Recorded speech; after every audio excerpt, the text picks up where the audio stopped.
નમસ્કાર, મની મેનેજરમાં આપનું સ્વાગત છે અને મની મેનેજર એટલે તમારા નાણાંનું ચોક્કસ આયોજન માટે અપાતું માર્ગદર્શન. હું પ્રીતિ દલાલ આપ સૌનું સ્વાગત કરું છું આજના મની મેનેજરમાં. આજે આપણે વાત કરીશું ઇન્સ્યોરન્સ અને રોકાણનો તફાવત સમજીશું, કેમ બંનેને ભેગા ન કરવા જોઈએ જાણીશું અને લઈશું દર્શકોના સવાલ પણ. નાણાકીય આયોજનની શરૂઆતનું પહેલું પગલું એટલે નાણાકીય સુરક્ષા, એટલે કે લાઈફ ઇન્સ્યોરન્સ કે જીવન વીમો. આ અંગે મની મેનેજરમાં અમે ઘણી વખત ચર્ચા કરી છે અને આજે પણ કરીશું આ ખાસ ચર્ચા પર અને સમજીશું કે શા માટે ઇન્સ્યોરન્સ અને રોકાણ બંનેને સેપરેટ રાખવા જોઈએ, મિક્સ કેમ ન કરવા જોઈએ. અને આ ચર્ચા માટે મારી સાથે સ્ટુડિયોમાં જોડાઈ રહ્યા છે નિમિત્ત કન્સલ્ટન્સીના ફાઉન્ડર અને સીએ નિતેશ બુદ્ધદેવ. નિતેશ, ઘણું સ્વાગત છે આપનું. અને આ જે ટૉપિક છે ને, આપણે એટલી બધી વખત મેં ચર્ચા કરી છે ટાઈમ એન્ડ અગેન કે શા માટે તમારું સિક્યોરિટી એટલે કે તમારી જે સિક્યોરિટી પોઈન્ટ ઓફ વ્યૂ અને તમારા રોકાણને કઈ રીતના અલગ રાખવું જોઈએ. પણ તો પણ આપણે જોયું છે કે એ ડિફરન્સિએશન હજી પણ ઇન્વેસ્ટર સમજી નથી શક્યા, કારણ કે જો કશે નિવેશ કરીએ છીએ તો આપણે રિટર્ન્સ મળવા જોઈએ, નહીં તો પછી એવા નિવેશનો શું અર્થ છે એ માઇન્ડસેટ છે. તો શા માટે ઇન્વેસ્ટમેન્ટ અને આપણા ઇન્સ્યોરન્સને મિક્સ ન કરવું જોઈએ? Thank you Preetiji. બહુ ક્રુશિયલ અને બહુ જ કોમન ટોપિક છે, બટ આપણે એમ કહીએ છીએ કે common sense are not common. ઘણીવાર એવું લાગે છે. સો મને એમ લાગે છે કે ઇન્સ્યોરન્સનો જે કન્સેપ્ટ છે ને, એ જ થોડો ફ્લોડ રીતે સમજાણો છે યા એ બરાબરથી ક્લિયર નથી થયો. કારણ કે ફોરગેટ અબાઉટ અત્યારે 2 મિનિટ આપણે લાઈફ ઇન્સ્યોરન્સને સાઈડમાં રાખીએ. તમે ફાયર ઇન્સ્યોરન્સ લ્યો કે જો ફેક્ટરીમાં ફાયર ઇન્સ્યોરન્સ લીધો છે તો આગ લાગશે, નુકસાન થશે તો પૈસા મળશે, સિમ્પલ. કાર ઇન્સ્યોરન્સ છે, વ્હીકલ ઇન્સ્યોરન્સ છે, કાર ડેમેજ થશે એમાં પૈસાની મતલબ રિપેર થશે એના માટે પૈસા મળશે. યા તમારું હેલ્થ ઇન્સ્યોરન્સ લઈ લો. તો ટિપિકલી ઇન્સ્યોરન્સનો મતલબ એમ છે કે જો કોઈ લોસ તમને થાય છે તો એની તમને ભરપાઈ કરીને ઇન્સ્યોરન્સ કંપની આપશે, રાઈટ? તો એમાં રિટર્નનો કોઈ સવાલ નથી આવતો. હવે જો આપણે લાઈફ ઇન્સ્યોરન્સની વાત કરીએ તો અહીંયા જે વસ્તુનો ઇન્સ્યોરન્સ થઈ રહ્યો છે એ હ્યુમન લાઈફનો થઈ રહ્યો છે. તો જો એ પર્સન નથી તો જે લોકો એના પર ડિપેન્ડન્ટ છે એને ફિનાન્શિયલ લોસ ન થાય એટલે એક અમાઉન્ટ આપવામાં આવશે જે લાઈફ કવર આપણે કહીએ છીએ યા ઇન્સ્યોરન્સ અમાઉન્ટ કહીએ છીએ. તો એટલું સિમ્પલ લોજિક છે. પણ જ્યારે હું લાઈફ ઇન્સ્યોરન્સમાં પ્રોડક્ટ લઉં છું તો હું પછી એમાં કેમ એક્સપેક્ટ કરું છું કે મને આમાં રિટર્ન મળવું જોઈએ? કારણ કે કન્સેપ્ટ તો ઇન્સ્યોરન્સ ઇઝ યુનિવર્સલ કે આ વસ્તુ મારી પાસે નથી તો મને એવર અમાઉન્ટ એનું મળશે. તો આ પ્રીતિજી એક બહુ જ મોટું મિસકન્સેપ્શન છે કે લાઈફ ઇન્સ્યોરન્સને મારે એવી રીતના ટ્રીટ કરવો પડશે કે જો પર્સન જે છે, જે અર્નિંગ મેમ્બર છે એ નથી રહ્યો હવે, ઠીક છે, તો જે ફિનાન્શિયલ લોસ છે, nobody can compensate the emotional loss, but જે ફિનાન્શિયલ લોસ જે છે એને કમ્પન્સેટ કરવા માટે તમે એક લાઈફ ઇન્સ્યોરન્સ લ્યો છો. તો આ એટલો સિમ્પલ કન્સેપ્ટ છે. અને પ્રોબ્લેમ એ છે કે જ્યારે આપણે આ બંનેને મિક્સ કરીએ છીએ પ્રીતિજી, તો એક તો પહેલી વસ્તુ જે અંડર ઇન્સ્યોરન્સ છે, more than 90% of the India is under insured. Why? Because either they are not aware about કે કેટલો અમાઉન્ટ ઇન્સ્યોરન્સનું જોવે છે, યા દે કાન્ટ અફોર્ડ, અથવા તો બહુ બધા પૈસા ટ્રેડિશનલ ઇન્સ્યોરન્સ પોલિસી જે આપણે કહીએ છીએ એન્ડોમેન્ટ પ્લાન, એમાં બહુ બધા પૈસા બ્લોક થઈ ગયા છે. તો મારું માનવું છે જ્યારે તમે આ બંને મિક્સ કરશો તો સૌથી મોટો ડિસએડવાન્ટેજ કે તમને બંને વસ્તુ ઓછું મળશે. મતલબ કે લાઈફ ઇન્સ્યોરન્સ કવર પણ તમને જે જરૂર છે એના કરતાં ઓછું મળશે અને તમને જે રિટર્ન મળવું જોઈએ, જે એક ઇન્વેસ્ટમેન્ટ પ્રોડક્ટમાં મળે, કોઈ પણ ઇન્વેસ્ટમેન્ટ પ્રોડક્ટ હોઈ શકે, નથિંગ અબાઉટ મ્યુચ્યુઅલ ફંડ કે ઇક્વિટી, ભલે પીપીએફ હોય, સુકન્યા સમૃદ્ધિ યોજના હોય, પણ પ્યોર ઇન્વેસ્ટમેન્ટ પ્રોડક્ટ એના કરતાં પણ ઓછું મળશે. સો આ એક બહુ મોટો ઇશ્યુ છે જ્યારે આપણે આ બંને મિક્સ કરીએ છીએ. મિક્સ કરીએ છીએ તો ઇશ્યુ છે જ, પણ ફર્સ્ટ ઓફ ઓલ તમે જેમ કહ્યું કે અંડર ઇન્શ્યોર્ડ છે અથવા ઇન્સ્યોરન્સ લીધું જ નથી, એ ક્લાસ તમને હવે વધારે દેખાશે. ઓલ્ધો હવે પાછલા આપણે મહિનાઓમાં જોયું છે રિસન્ટ ટાઈમ્સમાં કે હવે થોડુંક એના માટે નોલેજ વધી રહ્યું છે. કારણ કે જે મેં કહ્યું કે જે આપણે પૈસા નિવેશ કરીએ એમાંથી જો મને રિટર્ન નથી મળતું તો હું શું કામ પૈસા ભરું? પણ આઈ ઓલવેઝ સે કે આ એવા બધા તમારા ઇન્વેસ્ટમેન્ટ નહીં, પણ એવા તમારું સિક્યોરિટી માટે છે કે વિચ એના માટે તમારે માંદા નથી પડવું કે તમને કંઈ થઈ જાય એવું નથી તમે ઈચ્છતા. પણ જો કંઈ થાય છે તો એ તમારે માટે એ ત્યારે બહુ જ ઉપયોગી થઈ પડશે, નહીં તો યુ વિલ બી તમે પૈસાથી તો તમે ખલાસ થઈ જશો અને પછી એટલું બધું ટેન્શન રહેશે.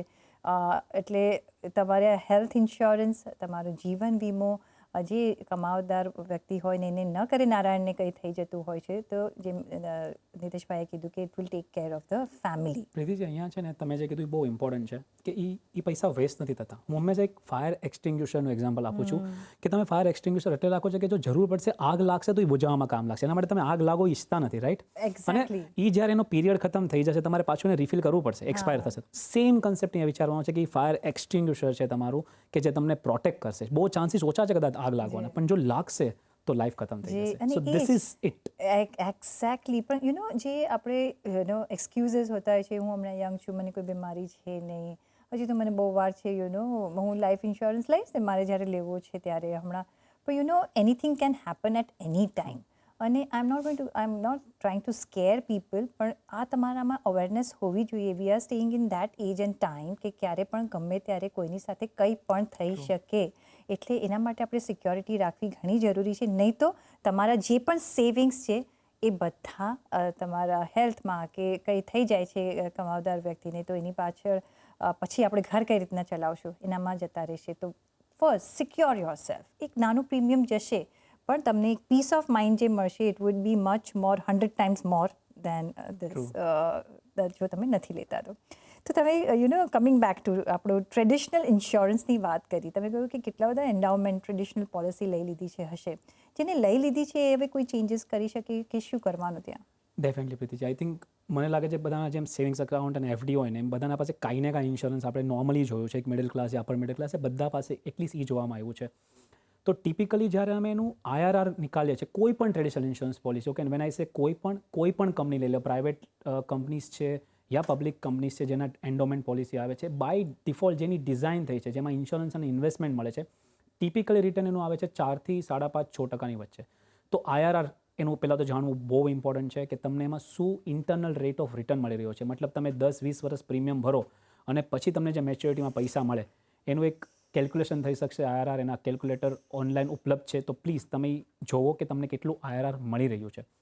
પણ હવે પ્રોબ્લેમ પ્રીતિજી આવી રહ્યો છે કે ઓપ્શન તો છે પણ ઇમોશનલી લોકો આમાંથી બહાર નીકળી નથી શકતા. કારણ કે એક્ઝામ્પલ આપીશ, સમજો કે કોઈ 1 લાખ રૂપિયાની પોલિસી પર એનામાં 1 લાખ રૂપિયાનું પ્રીમિયમ ભરે છે ને 21 યર્સની પોલિસી લીધી. હવે સરેન્ડર વેલ્યુ એક ઓપ્શન છે કે તમે થોડા વર્ષ પ્રીમિયમ ભર્યું અને તમારે એમાંથી બહાર નીકળવું હોય તો તમને એક સરેન્ડર વેલ્યુ મળે. પણ આ સરેન્ડર વેલ્યુ એવી રીતના ડિઝાઇન થઈ છે કે જ્યારે પણ તમે એમાંથી બહાર આવવું હોય ત્યારે મોસ્ટલી તમે લોસમાં જ બહાર આવી શકો. તો ફોર એક્ઝામ્પલ, જો કોઈ 1 વર્ષ પ્રીમિયમ ભરે છે 1 લાખ રૂપિયા અને એ પછી એને જો બહાર આવવું હોય તો એને કાંઈ પૈસા નહીં મળે. તો ફર્સ્ટ 3 years ટિપિકલી કોઈ સરેન્ડર વેલ્યુ મળતી નથી.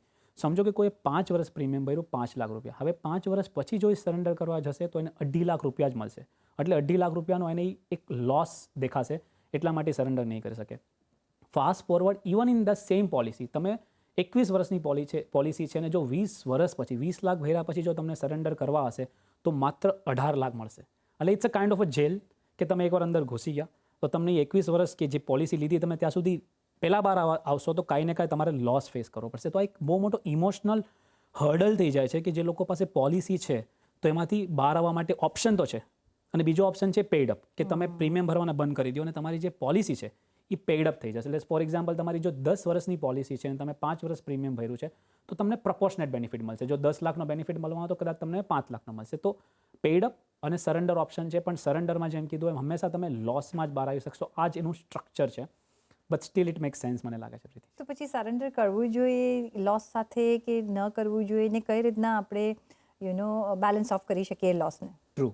સો અમે હંમેશા એડવાઇસ કરીએ છીએ અને મોર દેન 99% કેસમાં સરેન્ડર, જે અત્યારે આપણે લોસની વાત કરી, એ પણ બેનિફિશિયલ થશે. યસ. એનો માટે એક એક્ઝામ્પલ પ્રીતિજી આપણે જો દર્શકોને આપશું તો મને લાગે છે થોડું એ લોકો પણ આને અપ્રિશિએટ કરી શકશે અને કદાચ એ લોકો પણ આ ડિસિઝન લેવા માટે થોડા ફર્મ અને શ્યોર થઈ શકશે કે આ લોસને પણ તમે કેવી રીતના પ્રોફિટમાં કન્વર્ટ કરી શકો. હું સેમ એક્ઝામ્પલને આગળ વધારું છું. માનો કે તમારી પાસે પોલિસી છે 1 લાખ રૂપિયાવાળી અને તમે 21 વર્ષ પ્રીમિયમ એનું ભરવાના હતા. એમાંથી તમે 5 વર્ષ ભર્યું છે અને તમારું એ 5 લાખનું પ્રીમિયમ ભર્યા પછી કદાચ તમને કોઈ શો દ્વારા યા કોઈના એડવાઇઝર દ્વારા તમને ખબર પડી કે આનું રિટર્ન તો બહુ ઓછું આવે છે ને you should not mix investment and insurance. તો હવે આ જે 5 લાખ ભર્યા એમાંથી તમને ખાલી 2.5 લાખ જ મળશે. તો તમને એમ થશે કે હું કેમ આ લોસ બેર કરું. તો પહેલાં આ પોલિસી તમે સમજો કે 1 લાખ ભરીને તમે 21 વર્ષ સુધી ઇન્વેસ્ટ કરશો તો લગભગ મેચ્યોરિટી વેલ્યુ જે આવે છે એ 30-32 લાખ રૂપિયાની આવે છે અને તમને જે ઇન્સ્યોરન્સ કવર મળે છે એ લગભગ 20-22 લાખ રૂપિયાનું મળે છે. 1 લાખનું પ્રીમિયમ ભરી 21 વર્ષ સુધી ભરીને 20-22 લાખનું ખાલી તમને મળે છે ઇન્સ્યોરન્સ કવર અને 30 લાખ જેટલી મેચ્યોરિટી વેલ્યુ મળશે જો તમે 21 વર્ષ એમાં ઇન્વેસ્ટેડ રહેશો તો. આ તમારી થઈ ગઈ ટ્રેડિશનલ પોલિસી. હવે હું એમ કહું છું આ 5 વર્ષ પછી પણ it make sense to come out of that. Why? એ 2.5 લાખ રૂપિયા પ્લસ એ 2.5 લાખ રૂપિયા તમે લઈ લો અને તમે એને ઇન્વેસ્ટ કરો પ્યોર ઇન્વેસ્ટમેન્ટ પ્રોડક્ટમાં. લેટ્સ અઝ્યુમ કે તમે કોઈ ડાયવર્સિફાઈડ મ્યુચ્યુઅલ ફંડ પોર્ટફોલિયોમાં ઇન્વેસ્ટ કરો છો 2.5 લાખ રૂપિયા, અને જે તમે 1 લાખ રૂપિયા હવે હર વર્ષે 6ઠ્ઠા વર્ષથી પોલિસીમાં નાખવાના હતા, હવે એ બંધ કરી એટલે તમારા જે 1 લાખ રૂપિયા જે બચ્યા છે એમાંથી પહેલાં તો તમે 10,000 રૂપીસ નાખી અને એક સારો ટર્મ ઇન્સ્યોરન્સ લઈ લો. તો તમારે જે સૌથી પહેલી વસ્તુ કરવાનું છે કે એક પણ દિવસ અનઇન્શ્યોર્ડ નથી રહેવાનું.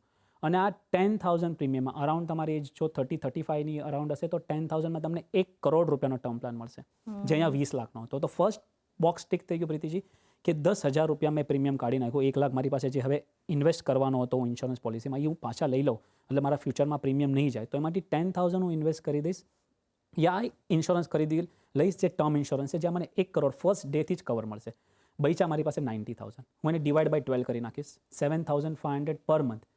હું જો બાકીના 16 વર્ષ કરું, કારણ કે 21 વર્ષની મારી પોલિસી હતી, 5 વર્ષ પછી હવે હું સરેન્ડર કરી રહ્યો છું. 2.5 લાખ રૂપિયા જે મળ્યા ઈ મ્યુચ્યુઅલ ફંડમાં ઇન્વેસ્ટ કરું છું યા ડાયવર્સિફાઈડ પોર્ટફોલિયો પ્યોર ઇન્વેસ્ટમેન્ટ પ્રોડક્ટમાં ઇન્વેસ્ટ કરું છું. અને જ્યાં 7,500 રૂપિયા, જેમ કે 1 લાખમાંથી 10,000ની મેં ઇન્સ્યોરન્સ પોલિસી લઈ લીધી ટર્મ પ્લાનની, 1 કરોડનું કવર મળી ગયું.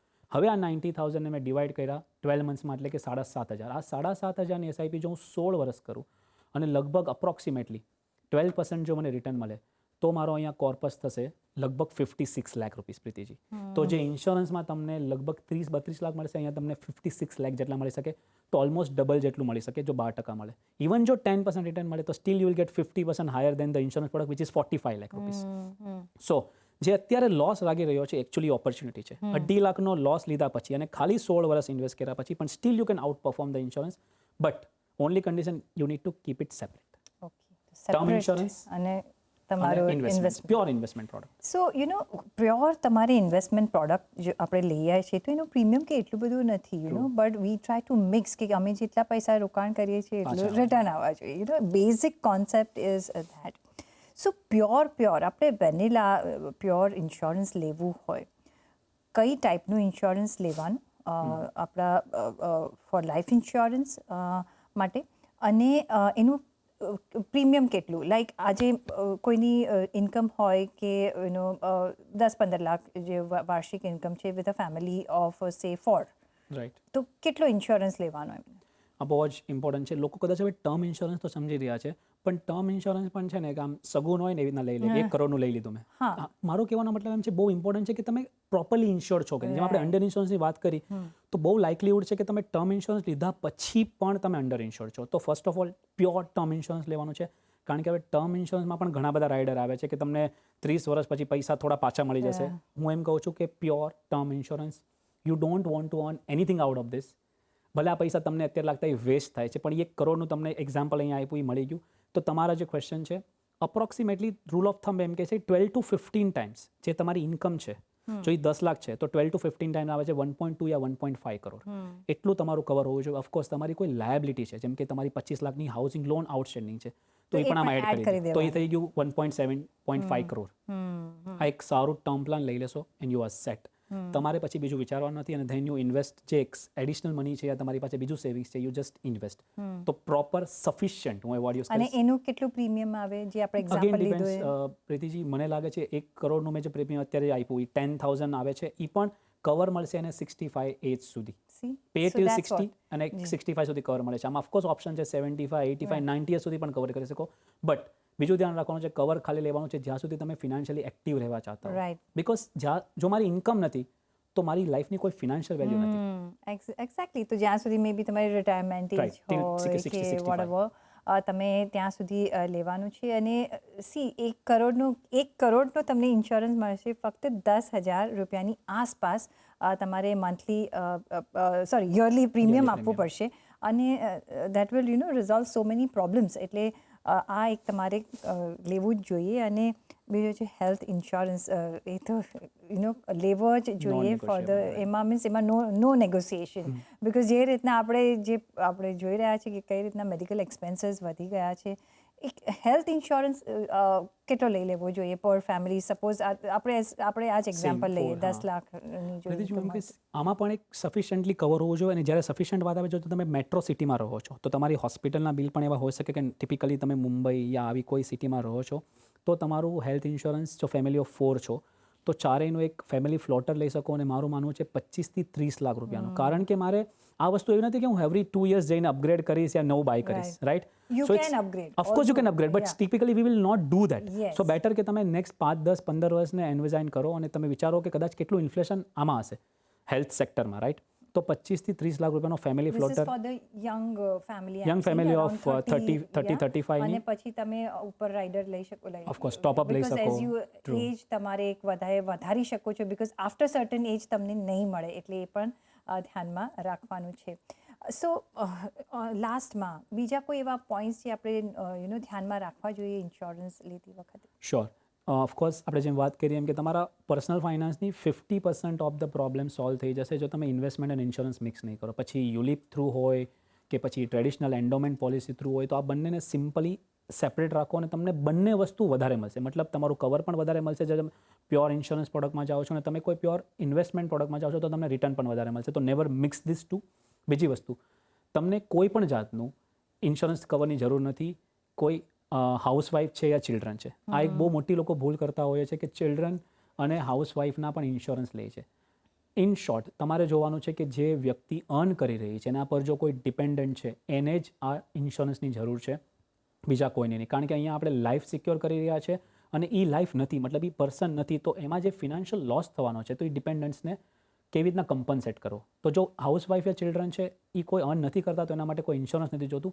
ઓફકોર્સ તમે એના માટે ઇન્વેસ્ટમેન્ટ્સ કરો અને તમારું જે ઓલરેડી ઇન્સ્યોરન્સ છે, મતલબ if you are earning member, તમારું જે ઇન્સ્યોરન્સ છે અને તમે નથી, તો એ તમારા વાઈફને યા ચિલ્ડ્રનને કામ લાગશે. તો એ લોજિક છે.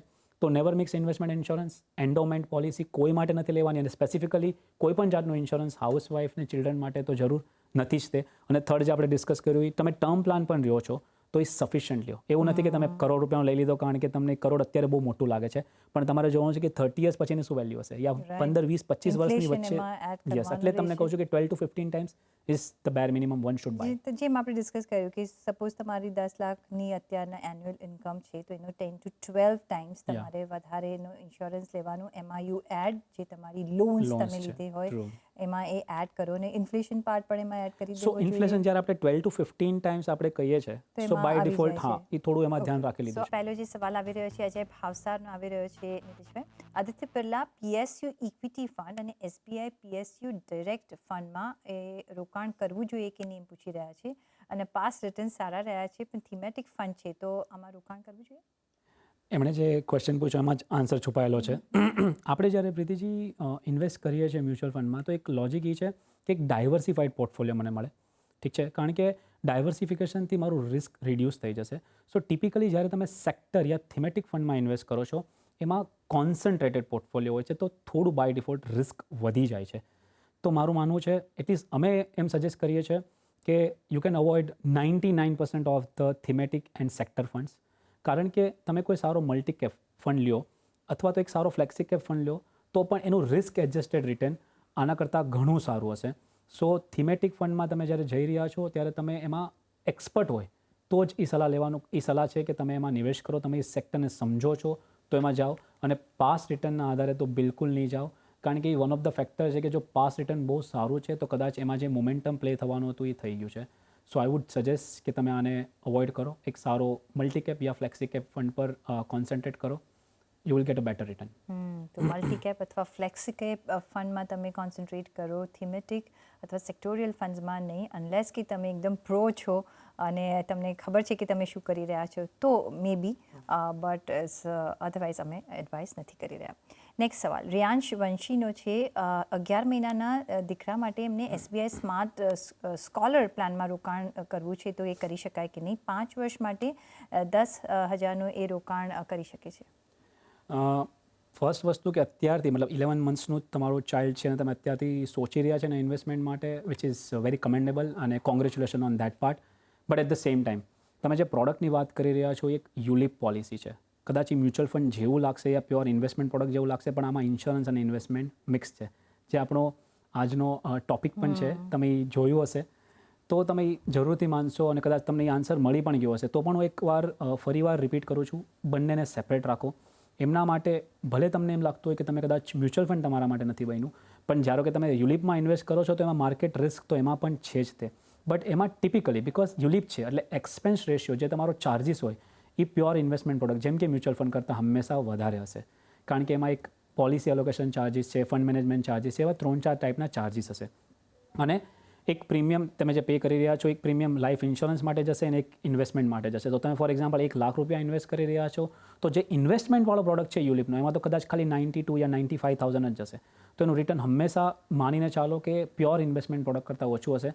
તમારું ખુદનું પ્રોપર સફિશિયન્ટ ઇન્સ્યોરન્સ લ્યો અને તમારા જે ચાઇલ્ડ માટે નિવેશ કરવાનું સોચી રહ્યા છો માટે પ્યોર એક સારી એસઆઈપી ચાલુ કરો અને you will appreciate that decision. અને એમાં તમને અપ્રિશિએટ એસઆઈપી કરશો તો એમાં તમને જે રિટર્ન્સ છે એ પણ વધારે મળશે. તો you can give some better opportunity to your child. Next સવાલ જે આવી રહ્યો છે પાયલ મહેતાનો, અને એ પૂછી રહ્યા છે કે સોવેરિયન ગોલ્ડ બોન્ડમાં હવે જો રોકાણ કરવું હોય તો કઈ રીતે કરી શકાય? સેકન્ડરી માર્કેટથી શું એસજીબી ખરીદવું હોય તો કઈ રીતે ખરીદી શકાય? પાયલ, થેન્ક યુ આ ક્વેશ્ચન પૂછવા માટે, કારણ કે બહુ બધું મોટું મિસકન્સેપ્શન છે. લોકોને લાગે છે સોવેરિયન ગોલ્ડ બોન્ડ, હવે કદાચ એનું ઇમ્પોર્ટન્સ તો લોકો સમજી રહ્યા છે કે એમાં 2.5% તમને ઇન્ટરેસ્ટ મળે છે પ્લસ 8 વર્ષ સુધી કે જે એની મેચ્યોરિટી છે 8 વર્ષની ત્યાં સુધી તમે નિવેશ રાખો તો એ તદ્દન ટેક્સ ફ્રી છે. But at the same time એક મિસકન્સેપ્શન એ છે કે લોકોને ખાલી જ્યારે ગવર્મેન્ટ એસજીબી લોન્ચ કરે ન્યૂ ટ્રાન્ચ ત્યારે જ ઇન્વેસ્ટ કરી શકે, એવું બિલકુલ નથી.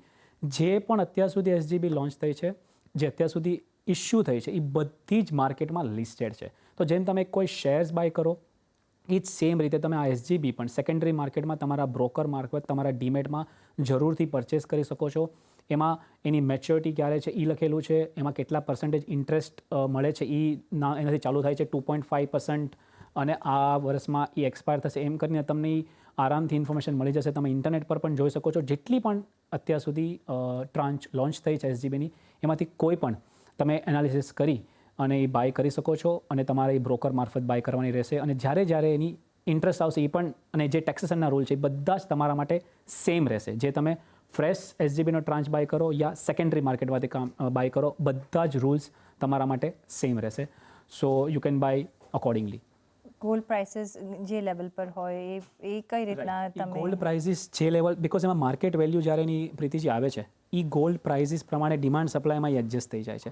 પણ નોર્મલી જોવામાં આવ્યું છે નોર્મલી કે તમને જે ગોલ્ડ પ્રાઇસની અત્યારે જે નવી ટ્રાન્ચ મળે છે એના કરતાં ડિસ્કાઉન્ટ મળે છે. વાય? બિકોઝ એ જે પર્સન છે એને એમાંથી એક્ઝિટ થવું છે. તો કદાચ તમે બેનિફિટમાં હશો કે તમને એ જે એસજીબી તમે માર્કેટમાંથી બાય કરશો સેકન્ડરી માર્કેટમાં એ તમને કદાચ થોડી ડિસ્કાઉન્ટમાં મળે એની ઓવરઓલ માર્કેટ વેલ્યુ કરતાં જે ગોલ્ડની પ્રાઇસ છે. તો actually it's better to invest in secondary market than going for a new tranche. Okay, તો સેકન્ડરી માર્કેટથી પણ તમે એસજીબી લઈ શકો છો ઇફ યુ મિસ ધ ગવર્મેન્ટનો જે વારંવાર આપણે જોતા હોય છે કે ટ્રાન્સ આવતો હોય છે. પણ ઓન દેટ નોટ નિતેશભાઈ, ઘણો આભાર તમારો અમારી સાથે જોડાવા બદલ. અને સાથે જ પર્સનલ ફાઇનાન્સના તમારા સવાલ અમને મોકલી શકો છો. તમારું નામ, શેર, ઉંમર સાથે ઈમેલ કરો અમને money@nw18.com પર. ફેસબુક પર લખો અમને facebook.com/cnbc4 પર, અને ટ્વીટ પણ કરી શકો છો twitter.com/cnbc4 પર. સાથે જ એક વખત યાદ કરાવી દઈએ કે હવે માર્કેટ્સને લગતી તેમજ અન્ય અપડેટ્સ તમે CNBC બજારની વોટ્સઅપ ચેનલ પર જાણી શકો છો, અને એ પણ તમારી માતૃભાષા ગુજરાતીમાં. આ માટે સ્ક્રીન પરના QR કોડને તમારે સ્કેન કરવો પડશે અને માર્કેટને લગતી બધી જ જાણકારી તમે મેળવી શકશો. ઓન દેટ નોટ મને આપશો રજા, પણ પાછા જરૂરથી મળીશું આપણે નેક્સ્ટ વીક. તો ત્યાં સુધી ટેક કેર ઓફ યોરસેલ્ફ અને ગુડ બાય.